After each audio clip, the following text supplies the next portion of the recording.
right, so we will call our October Student Achievement Committee meeting to order. It is 1:30 on the dot.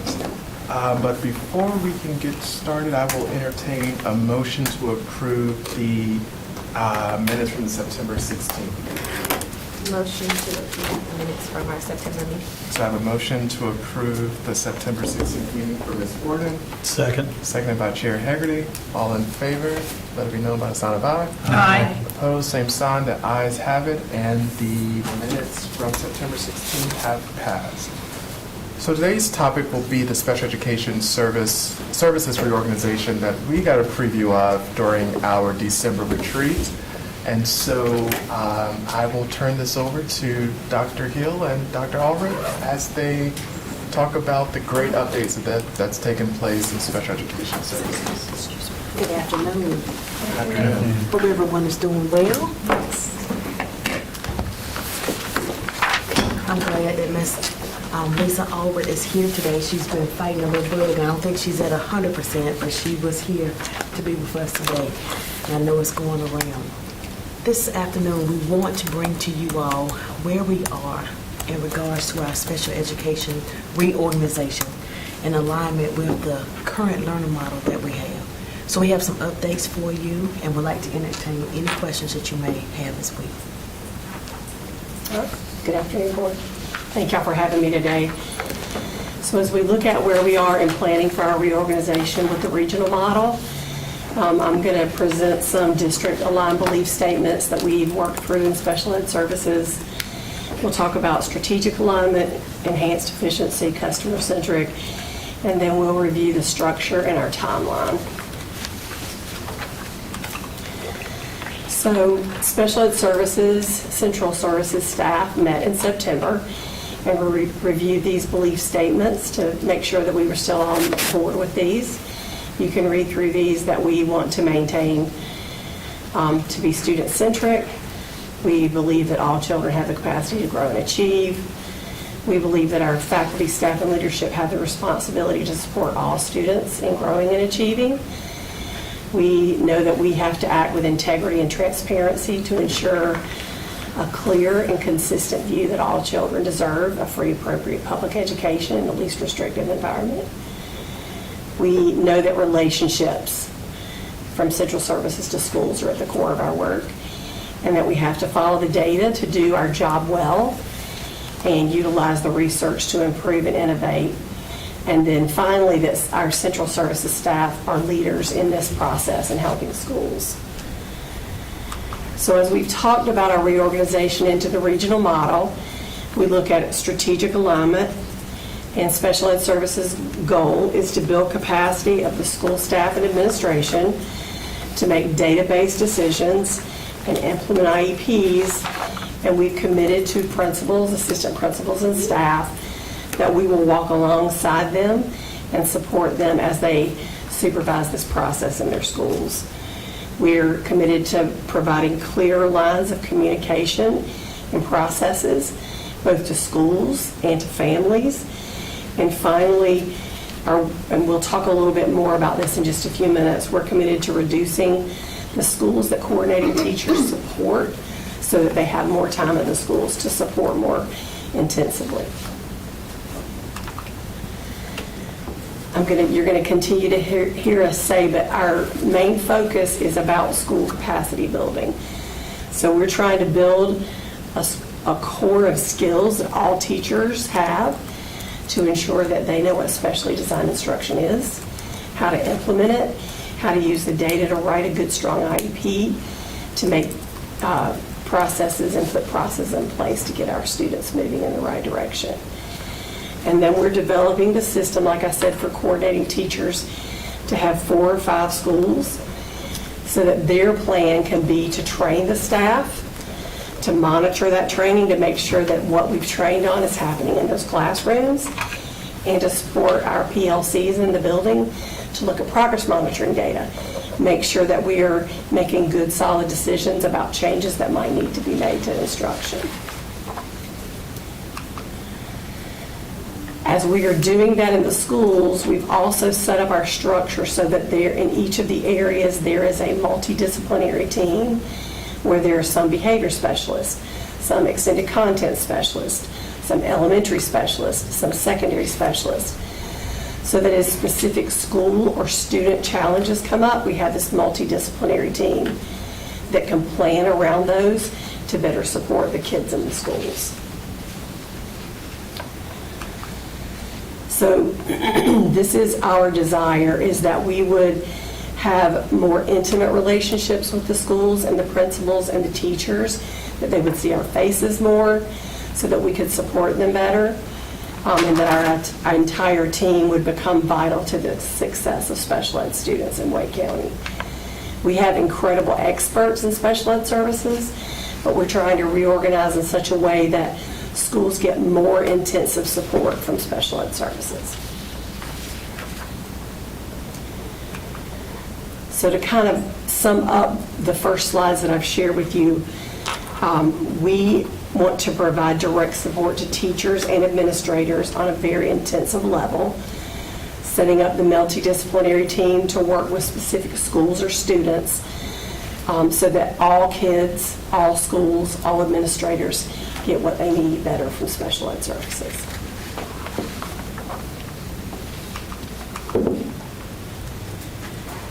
So this was the purpose that drove our reorganization.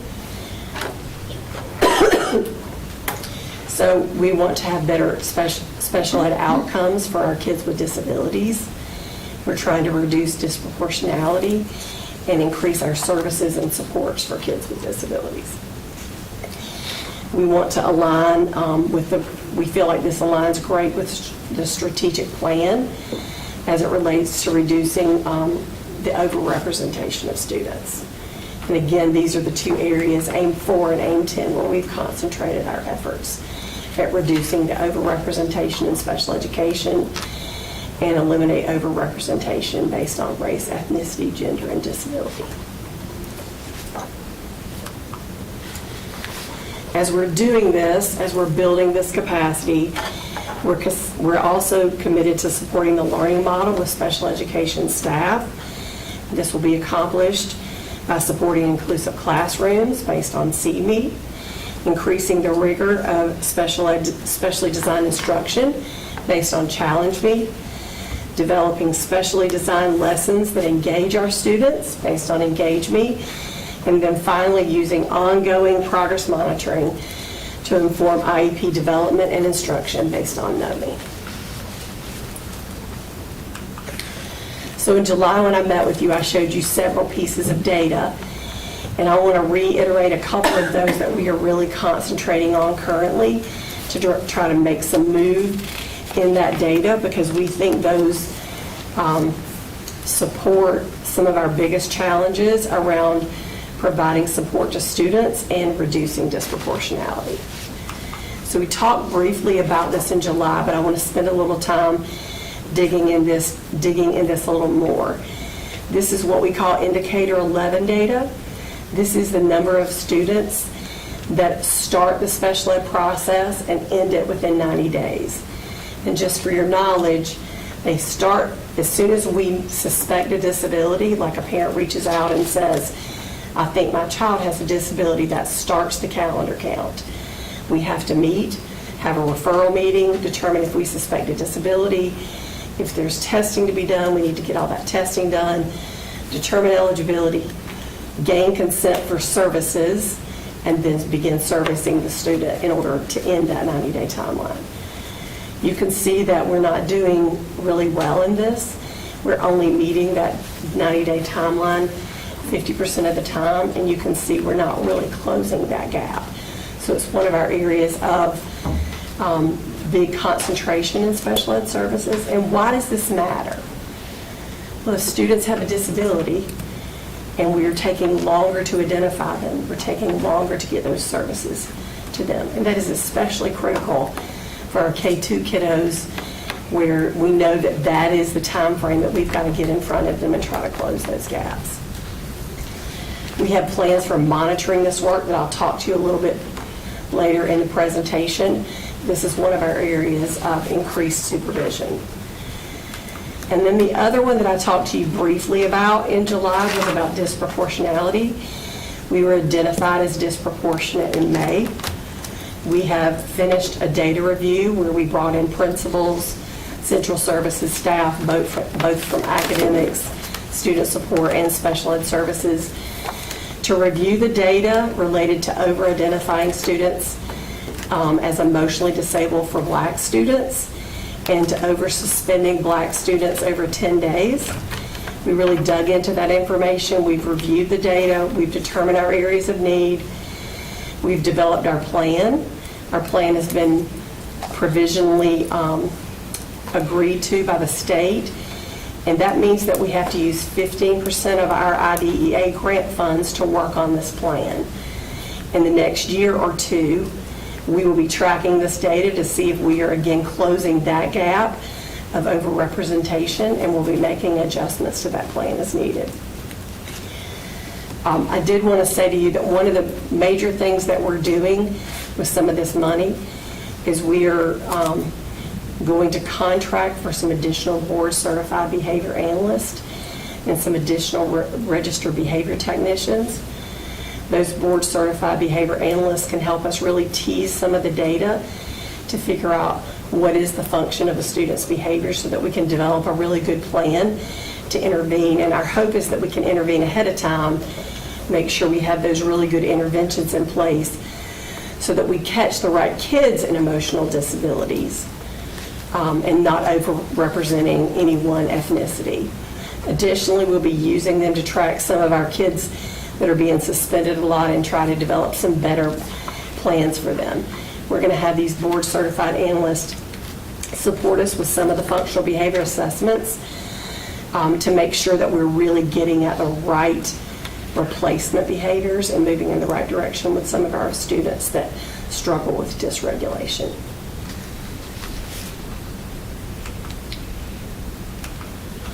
So here's the timeline. I'm going to jump to August 1st through November 1st. Our training for our SES staff has already begun. We started that in September. And today, while I'm meeting with you, my leadership team is meeting with coordinating teachers and senior administrators to share their school assignments.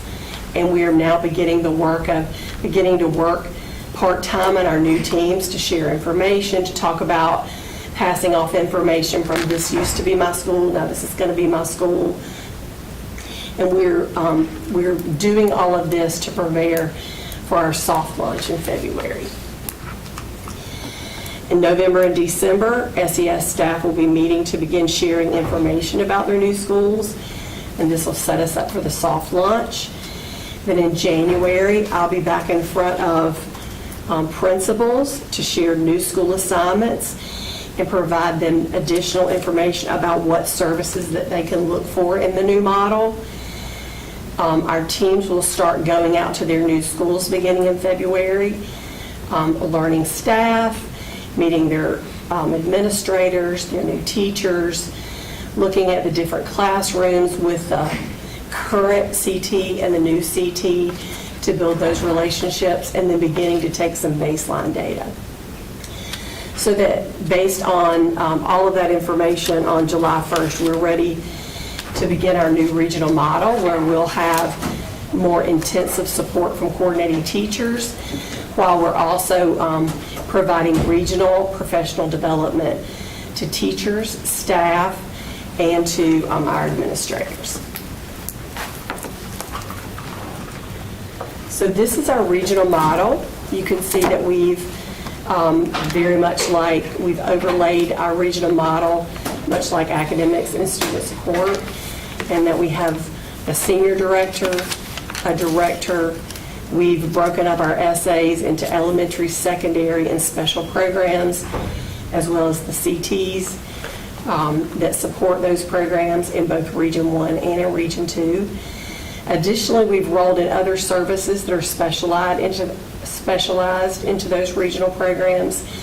And then you can see down at the bottom that policy and compliance will continue to support policy, dispute resolution, and family community connections will roll into that team as well. So what are our next steps? Related to the two data pieces that I showed you, we'll be rolling out tracking documents to schools that are going to assist them with problem solving related to that 90-day timeline, so that it really helps them understand where's the process breaking down and how I might intervene differently. Also having them track when students get to 6 days suspension, like what are we doing differently? Are we reviewing the functional behavior assessment? Do we need a new functional behavior assessment? Are we reviewing that behavior intervention plan? Do we need to update accommodations or services in special education? And then also looking at where that behavior is happening. So if the student's always getting in trouble in the lunchroom, what additional supports can we put in during lunchtime to help relieve some of that and hopefully reduce the number of suspensions? I've also been working with the Office of Professional Learning to develop some professional development for our administrative teams. Carolyn Murchison from Therrington Smith and I have already presented to principals and assistant principals around some of our big buckets of what's getting us in trouble and then how we can get ahead of it moving forward. And then finally, our next step would also be to roll out our new school assignments, where the principals will know in January, and we'll roll into that soft launch in February. And with that, what questions do you have? Well, thank you for providing these updates, and I'm sure, hopefully the public does know that these changes, it takes time to shift human behaviors before, it's shifting culture. And when you shift culture, you're doing some of the hard work, and it takes a while for folks to hopefully adapt. But we know with these changes, we should see some new traction on this. And so we'll start with questions. I know I have some, but I'll go around the table. We'll start with Ms. Hershey. Thank you. So last week, there was an announcement that kind of shook a lot of what I got feedback on parents when the IDEA staff was decimated at the Department of Education. And then I see that we're 15% of our grant money. So two things. One, I think it would be good for us in some form or fashion to comment on what happened last week, whether it's now or in the next little bit. And then also, how do we confidently make plans when we don't know if there's going to be funding from the federal government on this? So I can jump in on that, and I'll certainly let you say your part as well. And I will say we were not expecting the cut in the department and IDEA. That more than likely is an administrative cut that won't impact the funding. And so that means that they're looking at ways to try and slim down the overhead in the department. What that means is that there's going to be less support for districts. There's going to be less oversight if a parent has a complaint that may get pushed up to the Department of Ed. And so that part is going to really hinder what I call the administrative wing of IDEA. I shouldn't be surprised by what happens now, but I think it would be a major issue if they began to reduce funding that really impacts students. So I don't anticipate that, but I wasn't surprised by the administrative piece. And so we're still going to wait to see what that issue is going to be, but that's really on the administrative side. In terms of the funding, the 15% with disproportionality, that is not something that's new. That's been around for as long as I can remember. So ultimately, when they identify disproportionality, they will give you time to try to address that. But if you still identify, then you have to set that 15% aside so you can focus on those things. You may not have been here, but it was X number of years ago, we were disproportionate in an area. And Drew, I think that's where literacy coaches would use as a part of to addressing. Do you recall what that area was? I think we were over-identifying kids. Okay, over-identification. Yeah. Right. And so that is what I would really share with the public, that what's happening in Washington is from the administrative side, and it's got an impact any kind of support that school districts and parents get. But we'll wait to see if they actually, produce funding, which I would be surprised if they did that. And ideally, you're seeing families who used to have guardrails as checks and balances, losing that additional support or checks and balances to say, hey, the district got this wrong. This is the process that we're going to go by to support. So I'll just stop it at that. Absolutely. The only thing I would add to that is that we've already seen some of those changes prior to this OSEP reduction based on Office of Civil Rights. We're seeing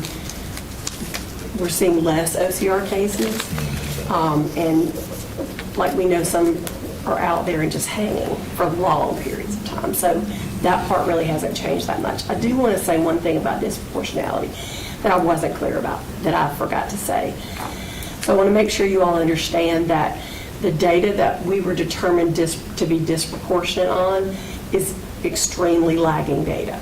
So that data is based on 23-24 data. So what I can tell you is we're not going to affect last year's data now. It's going to be a miracle if we're not disproportionate again next year, and I just want to make sure you all understand that. So we're looking at a minimum of 2 years to start moving in a different direction. I just wanted to make sure you all understood that piece. Thank you. I also think I just want to circle back to the piece that we lifted up with the U.S. Department of Education. Although we're seeing that department shrinking, that does not mean as a district we're not going to support special education students and their families. So I think it's important that we say that so those families understand that despite the changes that are happening, we're still going to follow suit with what is in that IEP and support all students.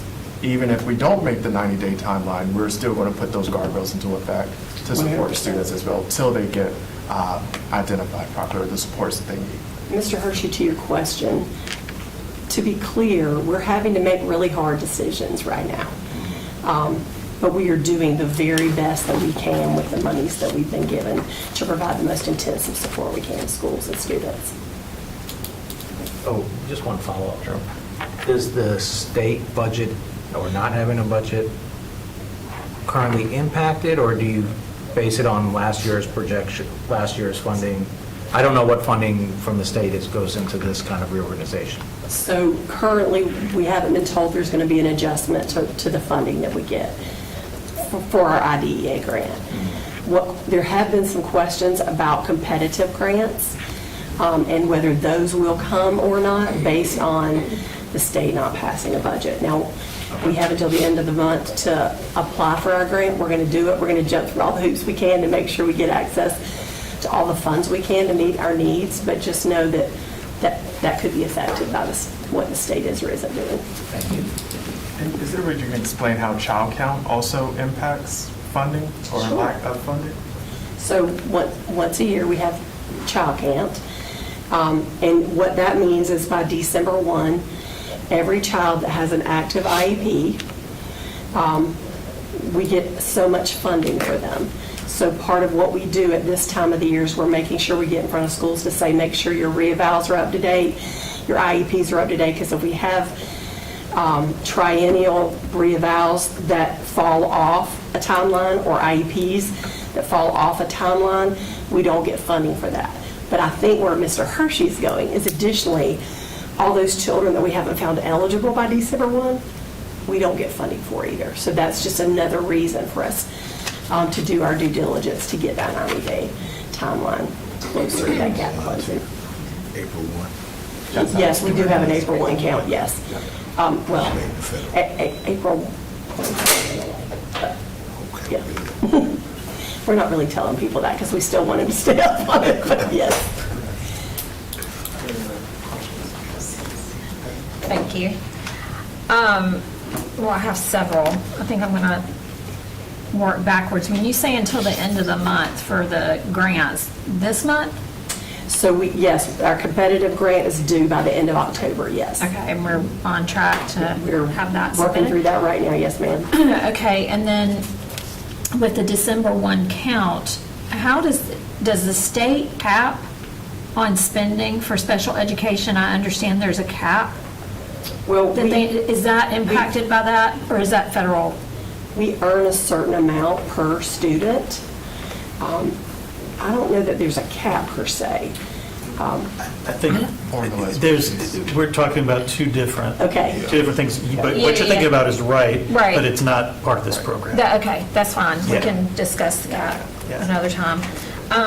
And so, similar to Mr. Hershey's comment about funding in general, I mentioned this in different topics that we discuss because, everything we do, is impacted greatly by state funding. And I continue to be very concerned about 2026. There's wide speculation that the state is headed for a fiscal cliff based on a variety of actions by the legislature. That will trickle down to public school districts. It will trickle down to commissioners across the state. So I'm not picking on our Wake County commissioners. But when you were mentioning, first of all, just this reorganizing and all the supports that will be required, even if it's not necessarily new positions today, I do worry about our ability to sustain this, reorganization. And in particular, even in individual schools, having the staff needed to provide those supports, like you were mentioning, in a lunchroom. So that's not really a question, but just I want to say that for the record.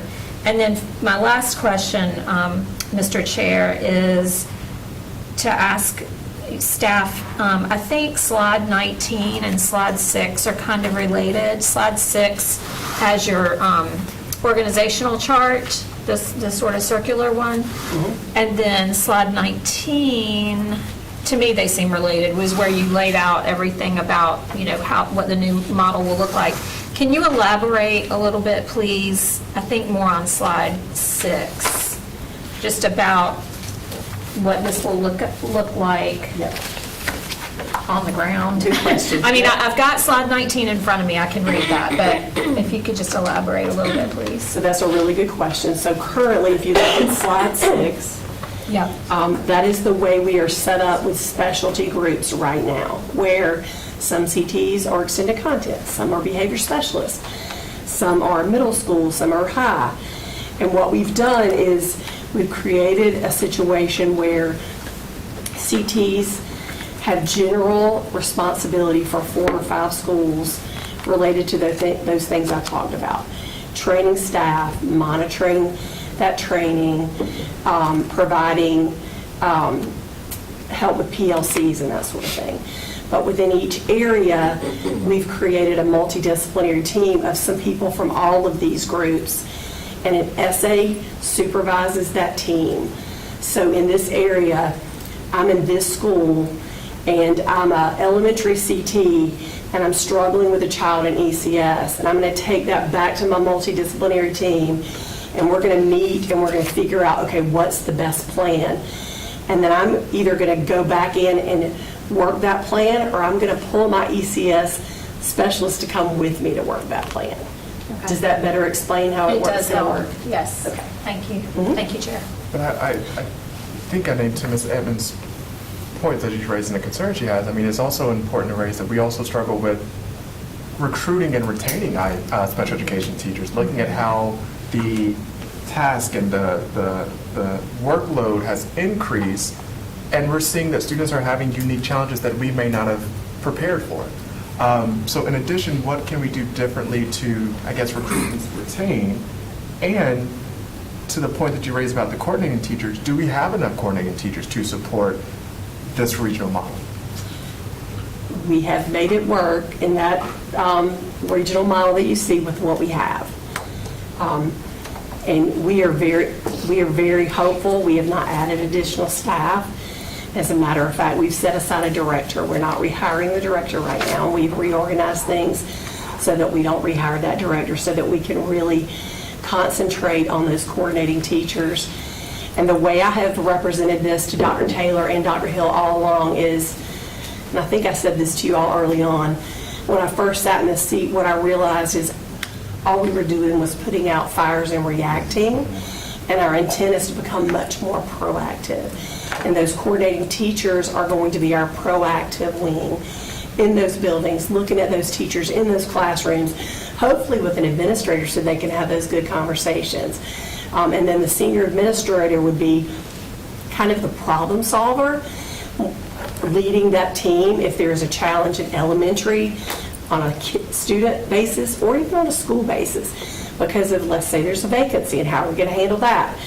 And so that's really at the crux of our reorganization, is to really provide a workforce to be proactive so that we don't get to some of the challenges we currently have. So and I'm sorry to monopolize the time, it's just important because I'm a former special education teacher and I've seen concerns and I hear them from colleagues as well, but we have to shift the narrative that it's our special education teachers not doing their job. Correct. And it is the school building as a whole. Correct. So what steps are we taking to put the onus on the IEP team? And that IEP team consists not only as of the case manager and of the special education teacher, but it's a regular education teacher that's a part of that. It's an administrator. So what changes and what shifts are going to be taking place to hold everyone accountable? Case in point, we talk about the progress monitoring. Well, if my student is in English and or science, and that teacher is not updating their grade books accordingly, which is a data point that you would look at to develop that IEP, and or other things. So is there consensus amongst administrators to hold everyone in the building accountable, not just putting down the IEP teacher? So that accountability starts with the superintendent to principals.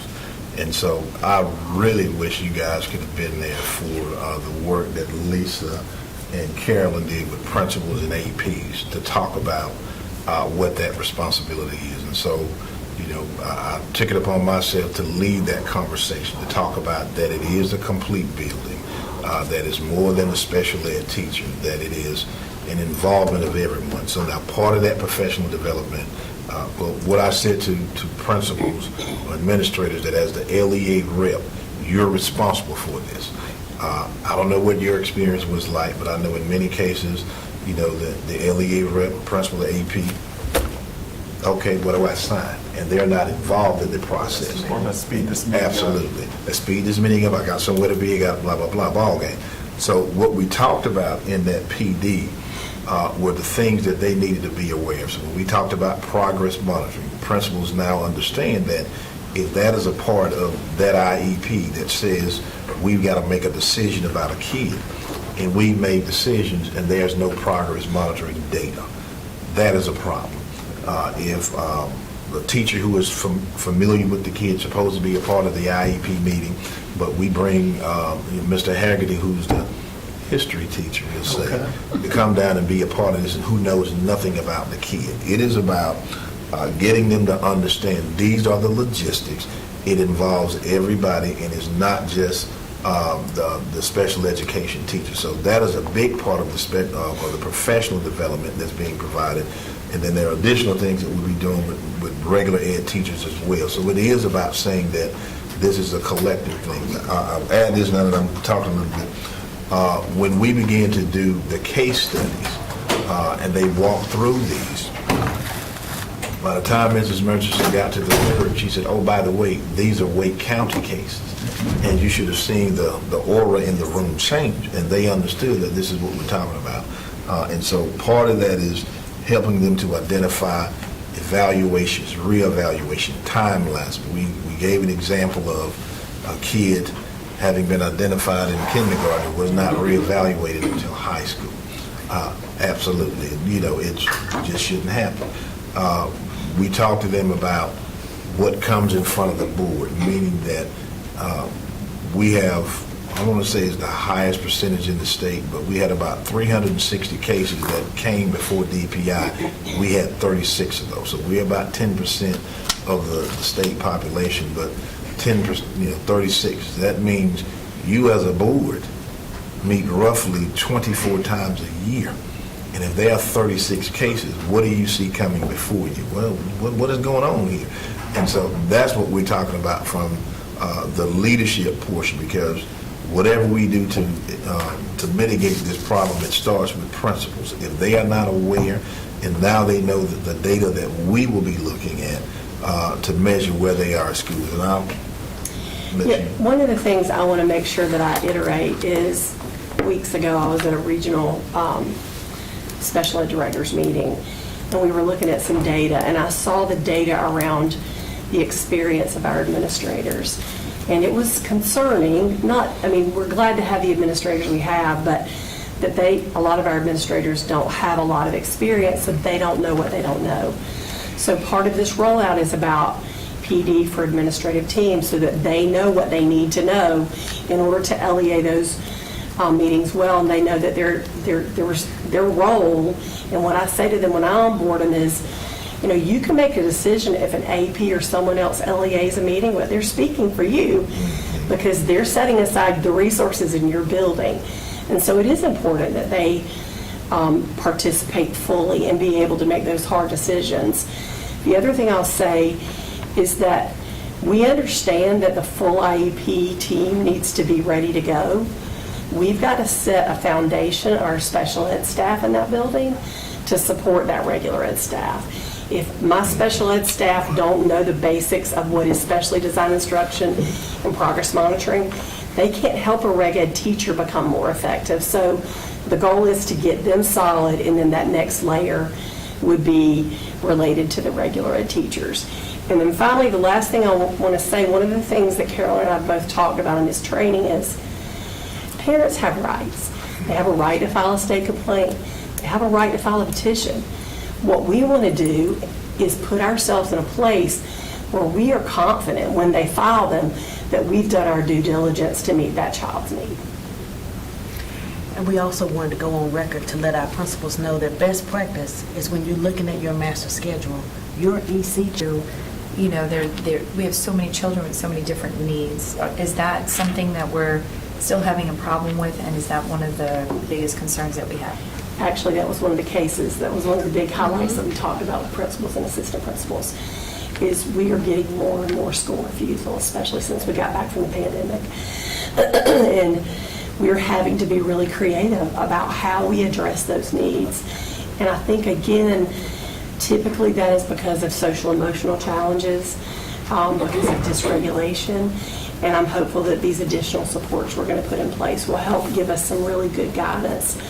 We've done some creative things, like offered to send a board-certified behavior analyst into the home to help the family get the skills they need to have the child ready, and help figure out what are the reasons they are not coming to school and how can we help. So absolutely, that is a challenge we face, and we're trying to address those.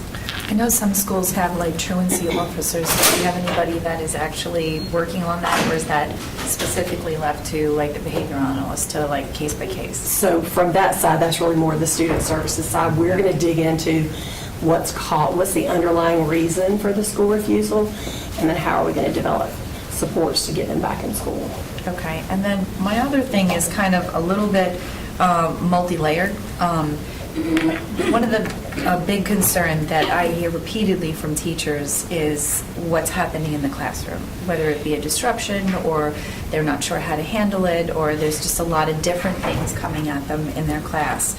And I know that, when you look at the statistics, it comes out, CDC, all that stuff, boys are 4 times more likely to have autism, and, all of those things. I worry about our goal being disproportionality, or to reduce that, in lieu of having the tools to help the children that are there. So my concern is that we're focusing on lowering the numbers for the reports versus increasing the tools to help the variety needs that we have. What I would say to that is, more importantly, is that we're catching the right students. I want to make sure that we've done everything we can. We've intervened the best that we can, and when we make someone eligible, that we know that that's a really good decision, and we're ready to intervene. So it's not just for disproportionality's sake, but we don't want to label a child that doesn't need a label. But if we need that label in order to get into services through special ed, we want to do that. I think some of our challenges,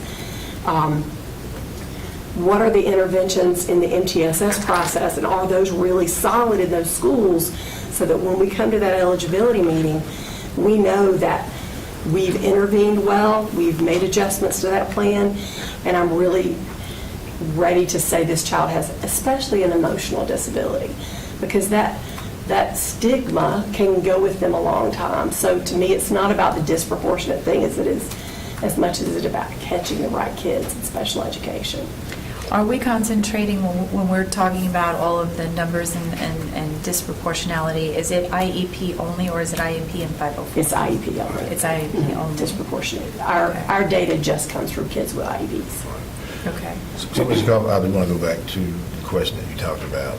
And so with disproportionality, they're ultimately saying, based on the numbers that we see, you are disproportionately identifying a group of students. And all things being equal, that shouldn't be the case. We can always say, unless there's something in the water, there shouldn't be.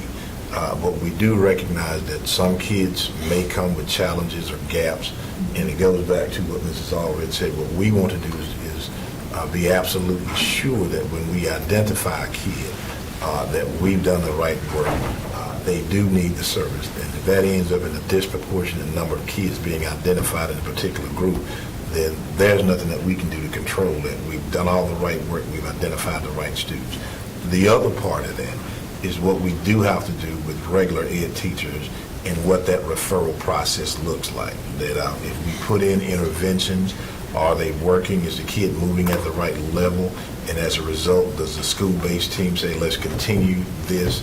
Or do we see in the process that is not working? We also have to understand that we look at teacher ability as well. If I'm a poor teacher of reading, that's one of the reasons that you can't identify a kid, because of a lack of reading instruction. So it is work that we have to do on the regular ed side with what we provide kids. And so that is, I think, the big part of this work that involves a lot of people. I can tell you that, my colleagues and I, we know that the biggest struggle is knowing that a kid needs specially designed instruction, and then the regular ed teacher divest themselves of that work. And so they hear me all the time talk about the continuum, the amount of time that you spend with disabled and non-disabled peers. And so the majority of that time, unless we're talking about kids that are in separate settings, is going to fall with the regular ed teacher. So that means how do I give extended time? How do I write specially designed instruction in my classroom that will address the needs of the kid? And so you could imagine if you've got a provisionally licensed teacher, they're trying to struggle to learn how to teach the content, but then also how do I provide this specially designed instruction for Robert? And so that's where this work with all of the support that we're trying to put in place has to be something that helps us address those gaps that we see. So it's not easy work. It involves everyone. And I think that is, in my opinion, the biggest challenge that every district sees is everybody else understanding what their role is in the process. It's not just Balada's job as the EC teacher. Yeah, that's what I was asking, because for me, it was more about training and having more resources and tools. And statistically speaking, it is disproportionate. So I don't have the data to see like how far off the numbers are. I'd love to see it. But I'm just worried that we're going to try and meet the goals and the numbers, and then kids who are kind of there and really need a little help, but maybe they don't really qualify, that those kids are going to fall through the cracks. I want to give you an example that I think illustrates what I mean by catching the kids correctly. So we've seen multiple examples where we have a child that started in elementary school and started having some trouble. Maybe he didn't come from a home where he had been in school prior to. He comes in, he starts struggling a little bit. He's making a little bit of gains. And then all of a sudden he starts having disciplinary issues. And then we do testing, and we determine he's ED, but when we dig in, he had a reading disability way back here, and we never addressed the reading disability. And so we never addressed the root cause. And now I'm going to use the word labeled him emotionally disabled, when we didn't help ourselves along the way. So that's what I mean about catching the right kids in the right way, so that we're intervening correctly and closing the gaps that we need to, so we don't get these children who are so dysregulated because they're so frustrated in school. Yep. So I appreciate you guys really zoning in on how to get the solutions, and thank you. Thank you. So I'd had some questions too, a little bit about overrepresentation. I think a lot of them were addressed, but, you know, if we look at participation in the programs based on parent requests, based on assessments, I would be interested in, maybe not at this meeting, but learning more about what strategies can we use to address overrepresentation. You know, where does it occur? Where is, you know, these aren't just, it's not strictly referral, right? So then what are we doing above and beyond referral to determine, you know, the classification or the assignment, and just sort of learning more about that process to see where something might be breaking down. And I think to Dr. Taylor's point, a lot of that happens pre-special ed. Like, we're talking about MTSS and that whole process. And we're currently in Wake County working to really shore some of that up too. Again, so when we get to that special ed referral, we've done our due diligence all along the way to intervene, and that we're catching the right students. And then the second question goes to, that's funny, Mr. Croza came in, the new school assignments. Particularly if we're looking at announcing these in January of 2026. Anytime that you move a student from one school to another, families can often perceive this as potential disruption, right? And rather than all of the students that would be reassigned to new programs then contacting the board and opposing the reassignment and wanting to stay at their existing schools, I was curious, what efforts are you making to inform and prepare parents for the reassignment, to help them understand why it's necessary and what the benefits for their students will be? We're in the early stages of trying to get some things off the ground. I met with senior leadership yesterday, and we're looking at a broader plan about how we might get in front of families more often to hear from them on a regular basis, hopefully a monthly basis, but more intensely next year, but trying to kick that off in the spring with some meetings that we could do exactly what you're talking about. Here's what we're doing, here's how we're going to provide services, here's how we're going to be here to hear your concerns and support. I mean, I know a lot of work and effort is going into it. There should be a lot of benefits for students. Right. We want to make sure the families know and understand that. 100%. And, you know, don't just see it as arbitrary and then come out trying to oppose all of the work that we're doing that should benefit their kids, right? 100%. Okay, thank you. Well, I have some questions myself, and I'm going to also use Chair Swanson's questions. My first question is regarding the disproportionality and how students are being identified. So we know that the MTSS process at the very base level at Tier 1 is just good teaching. Correct. It's great teaching. So my question is, how often are our staff, educators, I don't want to just say classroom teachers, but everybody in the building, if we are looking at this as a school-wide approach, how often are educators updated and get professional development on the MTSS process and the steps in ensuring like we are doing what we're supposed to do. Let's catch our kindergarten babies early. Can you say more about that process? And what types of school-wide training are we giving on progress monitoring? So number one, I'm not the only person that's involved in this whole MTSS thing. No, what I mean is, I think as an AAT team, we are really trying to be intentional about level setting at the central services right now to make sure we're all speaking the same language, which I'm going to say is really encouraging to me, because as a former school administrator, I didn't always hear the same messages from all three houses, so that we can present a united front, all speaking the same language to our schools. Michelle and I will be in front of principals in January to talk about MTSS, but prior to that, all 3 of our houses will be going through some MTS training, again, to level set at central services before we move forward with that, as it relates to progress monitoring. I wish I could tell you that we have we do have some training out there for progress monitoring. There are lots of challenges to progress monitoring, and I want teachers to hear clearly, I don't think this is easy. This is really difficult. It is. It is difficult. It is difficult to, all of the IEP goals, make sure you got the data you need to make those good database decisions. So we're doing a lot of things, but as we roll into this new model, the idea is that we will give them small snippets of, like, in the first training, it would be, what is specially designed instruction? How do I progress monitoring for that? And then how do I write an IEP? And we'll give them a little bit, and we'll monitor. Then we'll come back and we'll train them a little more, and we'll go a little deeper, and we'll monitor, and we'll go a little deeper. So that's the plan moving forward. We do have a progress monitoring course that staff can take, but right now it's not a requirement. One of the things my team is trying to do is level set and then develop a pathway that as we get new staff, all right, this is what everybody's going to get as they walk in the door.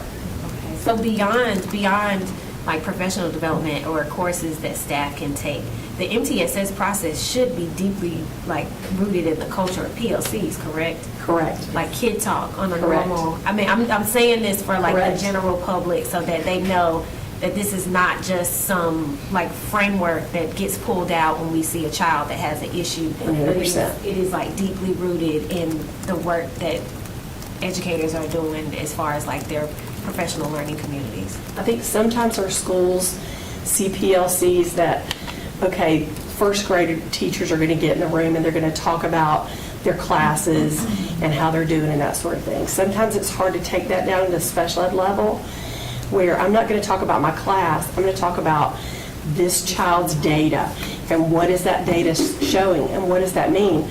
Oh, they've met this goal. Do they have another goal that they need to work on, or they're not making any progress? We got to reconvene that IEP meeting and figure out what have we got to do differently. Mr. Cook has. And Ms. Gordon, so that it's not just Ms. Allred who's answering these questions, because she's 100% right. I think we all view special education services really the last line of defense, not the first. And so I would go back to whatever slide that learning model, we use this in just about every presentation. That is our district's definition of what core instruction should look like. You mentioned best practices in terms of teaching and learning, and you also just mentioned PLC, and I want to elevate that because you're right, 100%. The vast majority of the support that our regional teams and academics provide is not at the principal level, it's not at the whole school level. It is our coordinating teachers, much like will be the case with special education services, that are going out and working with individual PLCs in schools around best instructional practices, including how we're progress monitoring and using data to guide instructional decision-making with the goal of preventing data points that might be an alarm that cause a student to have to be at some point considered for an IEP. So ultimately, I think that's what we're talking about doing. If we do all of this together in a really coordinated way, which this is kind of the third and final phase of this implementation, then I think we'll be able to do what we're all describing, which is on the front end, not the back end, right, but on the front end, minimize the need for referrals for IEPs because the data shows that the instruction kids are getting for the first time, or maybe one layer of intervention beyond core is all they need to be proficient and above. So I just wanted to elevate the reference to PLCs. That is where the goal is, quite frankly, in terms of the support we're providing in schools around the regional model. Thank you. And then my last, like maybe 2 questions are about the timely evaluations. So have we done like some deep investigations about why we aren't meeting this 90-day? Like, and what do those investigations look like? Are they solely staff, or is it have families been involved in like determining root causes of that 90-day miss? And so when I spoke of the tracking sheet, that's the intent of that, And I'm going to go back to the fact that I don't know that principals know what to think about. So in the tracking sheet we've developed, we've actually given them a section of that tracking sheet that says, who's in charge of this in your building? Who's in charge of this in your building? Who's in charge of this in your building? Because they don't think globally about all the little pieces of the 90-day timeline to help them proactively think about those things. And then we're actually asking them to track, what date did you know this child was suspected of a disability? What date was the referral? What date was the consent for testing signed? What date did the testing happen? So that they can look at that tracking sheet and go, oh, here's my gap. What am I going to do differently to close that gap? Does that make sense? So we can't answer those questions right now. Okay. But that tracking sheet hopefully will help us figure out where those gaps are, and then we can support schools in closing those gaps. Okay, so the tracking sheet is the way Is the that data we're looking for. Yes, ma'am. Okay. Well, I'm sorry. Go ahead.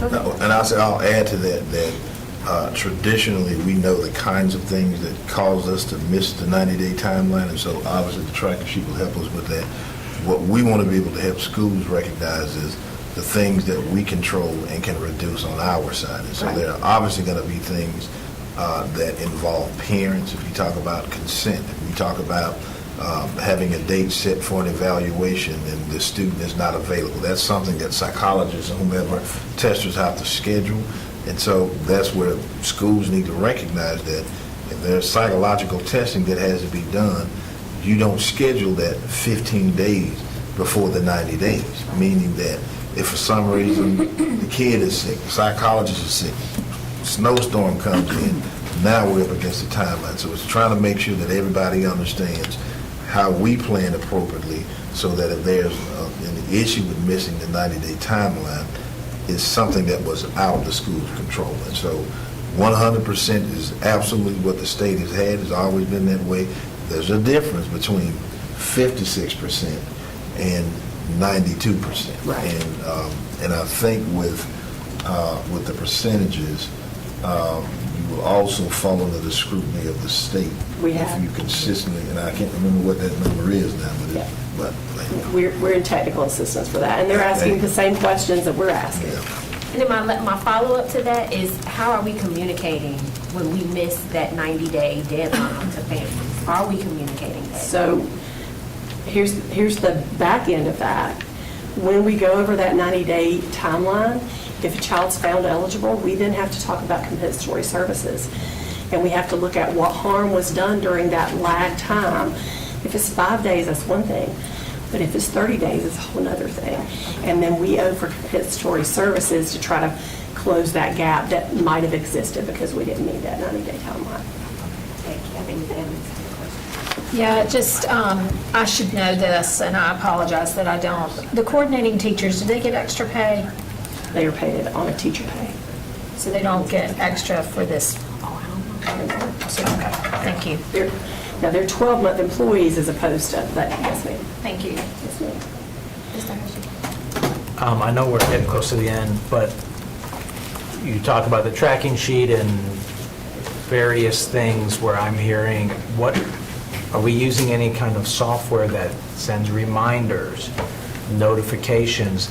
This kid, Dr. Taylor mentioned that a kid's IEP, I can't remember exactly what it was, but they had one in kindergarten and then not till high school. How are we using technology to say, hey, this kid is overdue, or here's this should happen? And then in the tracking sheet, are notifications going out, hey, you got 45 days, where are we on this kind of thing? Or So currently, the policy team in special ed services monthly sends out a report that they can pull from ECATS about everybody who's either approaching or over the 90-day timeline. That goes to schools every month. The coordinating teacher is copied, and the intent is that they should be looking at that. I don't think anybody has been monitoring that on our side, so I don't necessarily think that anything's happening. Our tracking sheet we're setting up, Tech Services is really helping us set up folders that we will be able to see the data as well as schools. And so that the intent is that those school teams are looking at that data to say, hey, this baby's over, what's going on, how can we help? So we're going to have more support for them, but we'll be looking at the data more intently on our end as well. Are you saying that they have to manually pull information, or is that information that can We be? will pull the information from ECATS about the 90-day timelines, and we'll put that into the spreadsheet, and then they're going to have to put the dates in, but we'll be able to see it to say, hey, where are we, what's going on, what's the lag. Dr. Taylor mentions consents can really hold us up. What can we do additionally to make a home visit to figure out, can we get this consent signed so that we can move forward, so that we can try to help as Is there a well. way to automate some of that? So if there's a snowstorm or something gets missed? Automate consent? No, the pulling the data, putting it in the tracker sheet, sending, now your team is responsible, or somebody is responsible for reaching out and, hey, why haven't we done this? What if that person is out? What's our, we talk about, well, if they're 5 days over, I mean, to me, everyone should know, hey, we got 5 days to get this done, where are we? That's right. With And so that you automatic. can So talk it's just more- sophomore related. Yeah, so you Software can talk related. more about the kind of notices that come out of ECATS or any other Right. service. So there are, different notices, and it was a different system that we used before ECATS. ZIP? Yeah. But ultimately, what it comes down to, it's school personnel being able to monitor that data and know what's coming. And so you can get notifications, Yep. but if you're not looking at those, you won't know the difference. Sure. So as a principal, I already knew, give me the printout of every kid that's in my building that has an IEP. And if that was 106 kids, which probably was, because I had a high population, but I knew when everybody was due with their 3-year annual review. And then I knew to look X number of days out where we are. And so even if I, as a principal, get those notifications, if I don't know to ask those questions, then you end up running into it. And so it was CCAS, not, Oh, yeah, that was before EZIP, yeah. But it's basically Yes. ECAS on So are we saying that, when you said we're not checking to see if it's being done, did you mean at the school level?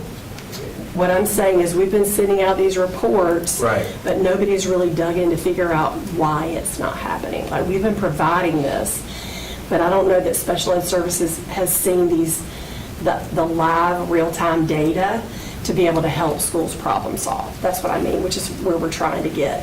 Because just sending out those reports hasn't necessarily got us, well, you saw the data, hasn't got us But where we it's want to be. reports going to principals. It has been going to the principals, yes. And so this is part of the PD and the awareness that Yes. now when I say to a principal, this is part of your responsibility, this is the thing that I expect you to do. And so now they know I've got to have a process to look at what's happening with special education every month in my building, every quarter, every blah, blah, blah.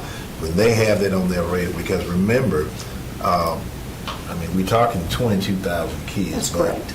The average school, I don't know what their numbers might be.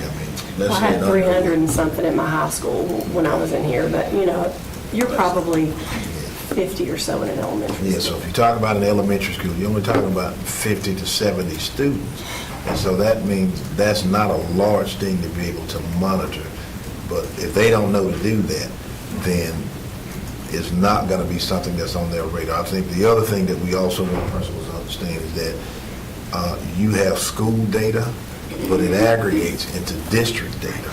And that I can be at a singular school and say, well, I've only got 3 kids that are identified as, behavioral kids. But when you cost that out over 200 schools, that adds those numbers up. And so it is about making them keenly aware of the data that's in their school and how they monitor that and ask the right questions. Thank you so much. Well, we are over time by 5 minutes. So thank you all for your hard work and dedication in this. Oh, and this meeting is now adjourned. Thank you. Oh, really? Thank you.